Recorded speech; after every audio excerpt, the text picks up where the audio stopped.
Bongino reporting that Secret Service agents have been warned that if they want to keep their jobs, they'll keep their mouths shut. But instead of investigating, the FBI's warning that Trump supporters are a threat. The Bureau says Trump supporters will probably avenge the assassination attempt and shoot somebody. Another Whitmer kidnapping setup? We don't know. The minute we stop asking questions, they win. If you go 5 stories below the White House, you'll come across a bunker where the president goes during an emergency. But what most people don't realize is right next to this bunker is a secret tunnel that goes from the White House all the way to the Treasury building across the street. Now, if you're wondering why it ends at the Treasury building, well, it's for a good reason. You see, they started digging this tunnel shortly after the Pearl Harbor attacks, and they chose the Treasury building because it had vaults in the basement. These vaults were converted into safety rooms, and the tunnel was a secure way to get there. Now they mad at Donald Trump for saying he's gonna give police federal immunity. I really think that Cardi B has no room to say nothing about nobody. Yes, she said some stuff about Donald Trump in the past that seemed to be favorable to Donald Trump, but she's still who she is. Look how ghetto, crazy, and ridiculous she is. Everybody's losing their mind because this one woman, Sonya Massey, threw boiling hot water at police officers and got shot. Donald Trump comes out and says he's gonna give police officers federal immunity. And people are outraged, especially the people of the melanin, that they literally watch black people kill each other every single day. They rap about it, they sing about it, they glorify it. But then when Donald Trump says immunity, they get all in open arms and then try to associate Sonya Massey with federal immunity. Immunity to police so they can do their job. I'm giving federal immunity to police officers so they can do their job. I guarantee you, I put my life on it, that 99.9% of people that are watching this video, that watch that video, don't even know what immunity is. So I used to represent a whole bunch of pimps and hoes, and I know a hoe when I see one. And I say this, I don't care, women, you do what you want to do if you want to have recreational sex, but when you do the casting couch or anything else for professional purposes to get paid or advance, you a hoe. And she's old hoe. And the problem is what is she supposed to do? Somebody, one of her sycophant slaves comes up and unwraps her in a carpet naked at Putin's feet, and he says, oh yeah, I'm Julius Caesar. He said, no, I got better stuff here already. Plus, I don't want you anyway, you old woman. Get on up, you know. Or Xi Jinping, is he supposed to be impressed? She's doing word salad. Well, we're here today because China and the U.S. are here today, and that's why we have to agree on what we're doing here today. Like, fool, what did you just say? You know, did you say anything? And I've never seen such a salacious mess as I've seen out of her. I think of One West Bank. I had some pretty good properties out in California at one point in time. And I know I had 3 neighbors who had good properties. It was in a place called Ojai, California. And they got caught up about 15, 16 years ago, like a lot of people did in that mortgage bundling scam stuff that was going on. And there was a bank called One West Bank responsible for it, which was owned by George Soros. The Mnuchin that you have out of the Obama administration was Mnuchin, who was the CEO of One West Bank. Well, there were approximately 1,200 counts of indictments returned against Mnuchin and One West Bank in various counties in California. Well, Mnuchin and Soros financed and arranged and sponsored Kamala to run for Attorney General of California. They got her elected. She got in, and using the authority she had, she promptly consolidated all 5,200 counts and dismissed them. And a couple of weeks later, Soros sold One West Bank for $4.2 billion. So after that, they got together and got her financed and got everything organized and made the connections for her, and she got elected to U.S. Senator. Willie Brown made the initial contacts and arrangements so she could get elected as district attorney for San Francisco. She didn't do a very good job. She had a reputation for giving out the stiffest sentences in the United States of America for simple possession of marijuana in San Francisco, for God's sakes. But it was only to young black men. She's not a parent, never had any children, but she went off on this campaign to lock parents up, some of whom actually were shown to have dropped their children off at the school, but they played hooky, so she was putting them in jail. I know my in-laws, now late in-laws, because they're dead, and their fine daughter that I was married to, we were divorced. She got a whole lot of money, but anyway, out of me. What wound up happening was there was a liquor store they like to patronize on the way home, and it was a good liquor store, but it got held up a lot, so Kamala's solution was not go get the crooks, but close down the liquor store so nobody would be troubled by it. See, that kind of philosophy, or you've got a serial killer who's got 6 victims, and the families are writing protest letters to her, not hurry up and do something, not why are you giving the guy such a light deal, is why don't you let this man plead guilty to life without parole instead of delaying it for 7 years, trying to make political hay out of it. I was caught up in a thing where this woman who was supposed to be a financial specialist wound up embezzling a lot, $1.5 million from me, about $15 million from some other black celebrities. And most of it was in the San Francisco area, not LA where I was. She consolidated the cases up there in San Francisco, took 5 years to resolve it, let her plead out not the $15 million of embezzlement, but $35,000. The sentence was 5 years in the penitentiary, 4.5 years suspended, 5 years probation. The woman wound up sitting on a bench outside Sybil Branch, which is the women's detention facility in L.A. County, for 5.5 hours. That's all the time she served, made no restitution. And la-di-da, I'm through with it now, I don't care on her. Someone from Illinois, an unarmed black woman, was shot the other day in her home by a deputy sheriff. The deputy has since been charged with murder. You've said police would get immunity from prosecution if you win. Why should someone like that officer have immunity, in your opinion? Immunity?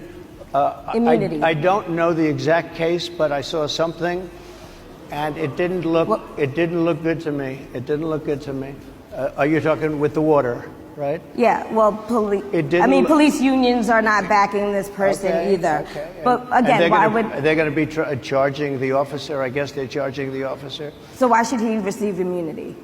Well, he might not. I mean, it depends. It depends on what happens. I'm talking about people that are much different cases than that. We need people to protect ourselves. And by the way, in Chicago, as an example, a few weeks ago, July 4th weekend, they had 117 shootings and 17 deaths.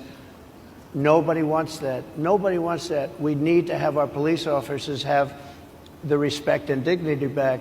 In this particular case, I saw something that didn't look good to me. I didn't like it. I didn't like it at all. So can you get a little more specific back to the immunity question? Who would make those Well, right now, for the most part, people are protected by their unions, by their police unions, or by their police departments. But I'm saying if I felt, or if a group of people would feel that somebody was being unfairly prosecuted because the person did a good job maybe with crime, or made a mistake, an innocent mistake. There's a big difference between being a bad person and making an innocent mistake. But if somebody made an innocent mistake, I would want to help that person. What would those exceptions be? What would determine you an go innocent after mistake? Somebody and it's a very close call and it's very dangerous. And you know, they have the policeman's life and woman is a very difficult thing because sometimes you have less than a second to make a life and death decision, and sometimes very bad decisions are made.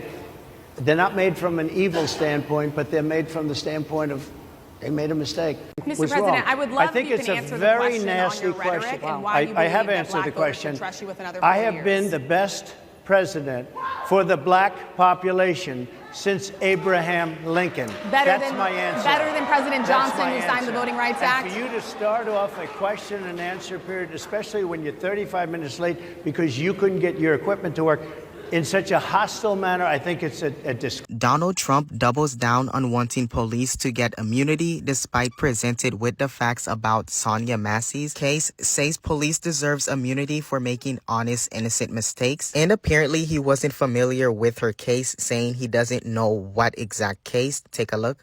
Immunity? Immunity. I don't know the exact case, but I saw something, and it didn't look good to me. Are you talking with the water? Right? Yeah. So with Sonia Massey's case going viral and getting as big as it did, I'm surprised that Trump didn't really know about the Sonia Massey case. Next, he is asked if the officer should get immunity. So why should he receive immunity?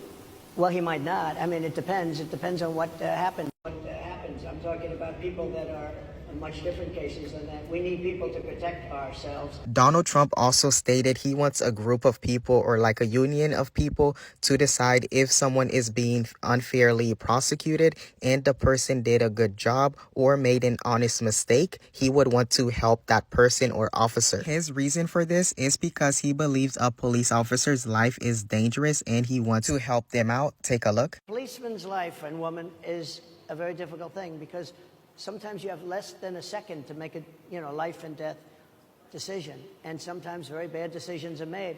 They're not made from an evil standpoint, but they're made from the standpoint of they made a mistake. Anyhow, I'm curious to know, what are y'all thoughts on this whole situation? Do y'all agree with Trump? Should officers have full immunity? Me personally, I wouldn't agree because, I mean, even doctors don't have full immunity. And oftentimes, you at least get to choose your doctor. And if they make a mistake, they can be held liable. Let me know y'all thoughts in the comments, y'all. That's it for this one. I'm out. Peace. Do you believe that Vice President Kamala Harris is only on the ticket because she is a black woman? Well, I can say no. I think it's maybe a little bit different. So I've known her a long time indirectly, not directly very much. And she was always of Indian heritage, and she was only promoting Indian heritage. I didn't know she was black until a number of years ago when she happened to turn black, and now she wants to be known as black. So I don't know, is she Indian or is she black? She has always identified as a black woman. She went to a historically black college. I respect either one, but she obviously doesn't, because she was Indian all the way, and then all of a sudden she made a turn and she became a black person. Just to be clear, sir, do you believe that I think somebody should look into that too when you continue in a very hostile. What do you mean there is tunnels, roadways, stations, cities and subways built into the mountains? I never knew this, so it can't be true.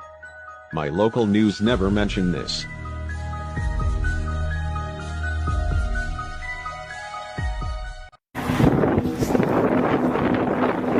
This is a headquarters for the Illuminati. This is where they'll ship most of their supplies. Goes all the way to Washington, D.C., huh? Goes all the way to Washington, D.C. Yeah, you Homeland Security? Yeah. How far have you taken this down to, how far have you actually ran a load?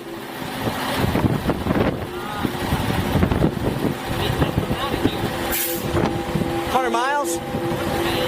Up to Maine? No shit. How many miles do you think that is?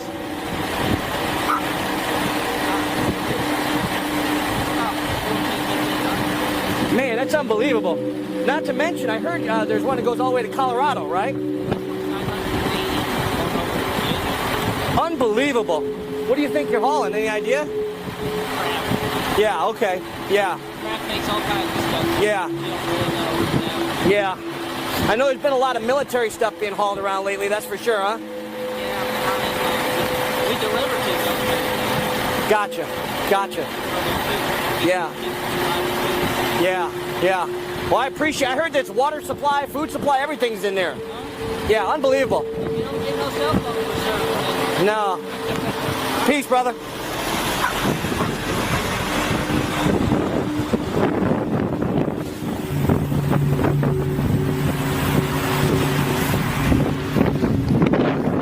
I mean, basically, you got an underground roadway system here that runs all the way to Maine, to Washington, D.C., to Colorado. It's fully stocked. It runs completely underground. And you can see they've been hauling tons of military equipment. You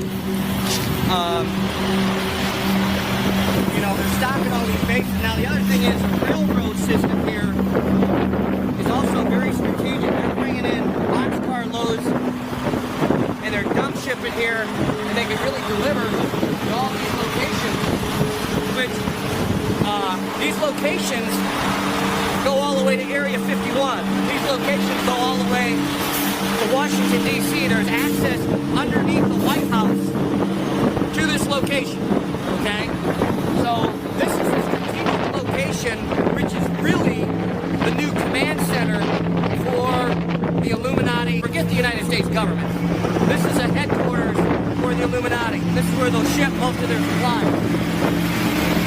When they go underground, they can stay underground for quite some time. And this is stocked with food, water, everything they need. It's an underground city. So this is the north entrance, and we're going to go see if we can do some more digging.